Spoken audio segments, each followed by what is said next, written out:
sweet like a buttercup. You're a Barbie doll. Show them all what I'm made of. Strut down the hall. Won't stop till I get enough. All right, let's dive into this Cavs-Thunder game. This article you sent over. Man, what an ending. I mean, the Thunder, best defense in the league on a 15-game winning streak, and the Cavs just shut them down. Yeah, it really makes you wonder, how did Cleveland pull this off? Exactly. The Thunder were the favorites, but the Cavs had a game plan, and they executed it perfectly. The article really zeroes in on those corner threes. The Cavs were just lights out from there. Seriously. Struss, Wade, LeVert, 10 out of 15 from the corner. Gotta hurt for OKC. It speaks to how the Thunder play defense. Super aggressive. They force turnovers like crazy. Right. They love to push the pace, but that leaves them open to, well, exactly those corner shots. And the Cavs, they knew it. They exploited that weakness, and it paid off. So more than just a hot shooting night then. Oh, absolutely. Remember last season, the Thunder's playoff loss against Dallas? Oh, yeah. They had trouble with corner threes in that series too, didn't they? Exactly. This isn't just a one-time thing. Teams are figuring out the Thunder's Achilles heel. So the Cavs saw the pattern and took advantage of it. Smart. You got to give them credit. They had a strategy, and they stuck to it. It's that high-risk, high-reward style for the Thunder. But high reward turns into high risk when you're up against a team that can shoot like the Cavs. Absolutely. You got to be able to adapt. And the Thunder, well, they kind of struggled with that in this game. And speaking of adapting, what about the battle in the paint? Jarrett Allen and Evan Mobley, they were dominant, especially down the stretch. Allen almost had as many offensive rebounds as the entire Thunder team. Right. It's like they couldn't be stopped. So was it just size, or was there something else going on? Well, the Cavs were definitely playing smart. They used this play over and over again to exploit a mismatch. Okay, I'm all ears. What was the play? Garland, the Cavs point guard, he'd draw Hartenstein, OKC center, out beyond the three-point line. Leaving Mobley or Allen wide open under the basket. I see it now. Bingo. If Hartenstein stayed back to protect the paint, Garland had an open shot. But if he came out to guard Garland, easy bucket for Mobley or Allen. Talk about a lose-lose situation for the Thunder. Tough spot to be in, for sure. And both Mobley and Allen, they're great passers, so even if OKC tried to collapse on them, they'd just find the open man. So they basically took away the Thunder's biggest defensive strength. Wow. Yeah, and it makes you think, what if Chet Holmgren had been healthy? Oh, man, their rookie who's out with an injury.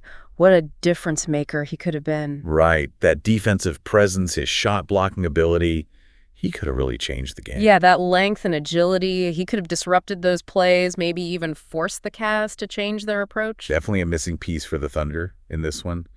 But hey, their offense is still ranked 8th in the league. Right. Even with the defensive struggles, you'd think they'd be able to keep up offensively. Why couldn't they match the Cavs point for point? Well, the article mentions that the Thunder really rely on Shai Gilgeous-Alexander and Jalen Williams to create scoring chances. Yeah, those two are incredible players for sure. Oh, they are. But you can see how relying on just two guys could get predictable. Right. Especially against a defense as good as Cleveland's. Right, and especially against an elite team like the Cavaliers. So did the Cavs just completely shut down Gilgeous-Alexander and Williams then? Not completely, no. Okay. Gilgeous-Alexander still had a good game. Yeah. Put up 30 points. But the Cavs made him work for everything. Forced him into tough shots, limited his trips to the free throw line. Right. And remember all those corner threes the Cavs were hitting? Oh, yeah. Well, the Cavs held OKC to just 31 three-point attempts for the whole game, which is way lower than their average. So the Cavs defense was specifically designed to take away the Thunder's favorite way to score. That's right. Interesting. The Cavs didn't just outshoot them. Yeah. They outsmarted them, too. So the article said this isn't the first time the Thunder have struggled against the top teams in the league. Right. Is this a sign of a bigger issue for OKC? Yeah, that might be something to think about. When you rely so much on just two players, it puts so much pressure on those two guys to perform at a super high level every single night. And they're human. They can't always be perfect. Exactly. And against those really good teams with deep rosters and tough defenses, it can be really difficult. You know, it's like the Cavs are so different. They've got Mitchell Garland, even Mobley, who can create their own shots or set up their teammates for easy scores. It makes them much harder to guard. Yeah, because you can't just focus on one guy. Right. It's like comparing a 1-2 punch to a whole orchestra. Ooh, I like that. The Cavs just have so many ways to attack. You can't stop them all. And that's something the Thunder might want to think about as the season goes on and we get closer to the trade deadline. So you think the Thunder need to add another playmaker to the roster? It couldn't hurt. Someone who can take some pressure off those two stars? Absolutely. And imagine if they had another player who could score and create shots for others. That would make them less predictable, for sure. They'd have way more options on offense, and then other teams would have to change how they defend them. It'd make them a much more well-rounded team. For sure. It's really interesting how this one game against the Cavs has shown us so much about both teams. Yeah, their strengths, their weaknesses, and what they need to work on. It felt like more than just a regular season game, almost like a preview of the finals. Yeah, it kind of felt that way. It makes you wonder, what kind of player would actually fit in for them at the trade deadline? I mean, we're talking about a team with championship hopes here, right? Yeah, that's the big question, isn't it? It is. When we zoom out and look at the bigger picture, the Thunder need someone who doesn't just fill a spot on the roster, right, but actually makes their strengths even stronger and helps with those weaknesses we've been talking about. Someone who can handle the ball, create their own shot, and maybe even help defend those corner threes.